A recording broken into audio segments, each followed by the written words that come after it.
Kita ke perkembangan kasus remaja berusia 14 tahun yang menikam keluarganya di Cilandak, Jakarta Selatan. Polisi telah memeriksa ponsel milik tersangka dan dari isi ponsel dan pengakuan tersangka motif adanya tekanan akademik terbantahkan karena tersangka mengaku senang saat belajar.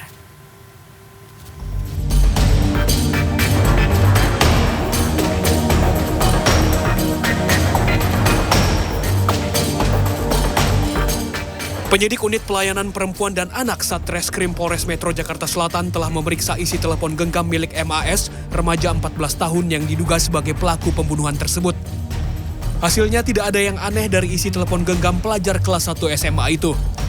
Hanya ada beberapa pesan dari orang tuanya yang meminta MAS untuk belajar dengan giat. Saat dikonfirmasi oleh penyidik, MAS juga mengaku tidak ada paksaan atau tekanan dalam permintaan belajar dari kedua orang tuanya.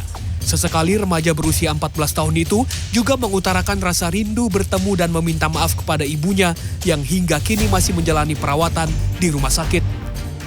Kondisi mental MAS dinyatakan terus membaik, sementara hasil pemeriksaan kejiwaan oleh psikolog forensik baru diketahui 2 pekan mendatang.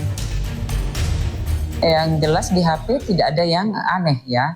Jadi foto, kemudian juga video-video yang ada di dalam itu ada lucu-lucuan saja. Jadi tidak ada yang janggal di mata penyidik. Di dalamnya juga banyak pelajaran-pelajaran yang dibukanya setiap hari.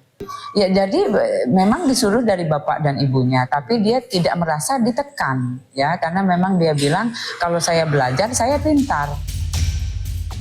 Dalam kasus ini, Rabu pagi, Kasih Humas Polres Jakarta Selatan juga menyebut pihaknya telah memeriksa wali kelas dan juga guru BK dari sekolah MAS untuk mendalami perilaku tersangka di sekolah.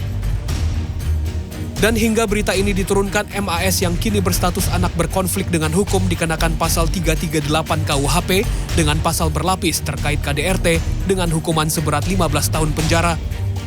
Peristiwa tragis itu terjadi pada Sabtu dini hari 30 November 2024. MAS terduga pelaku yang duduk di kelas 1 SMA menikam ibu, ayah, dan neneknya saat ketiganya tengah tertidur.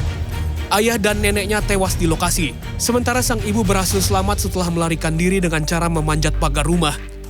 Tersangka yang baru berusia 14 tahun ditangkap oleh petugas keamanan perumahan saat berusaha melarikan diri. Tim Liputan CNN Indonesia.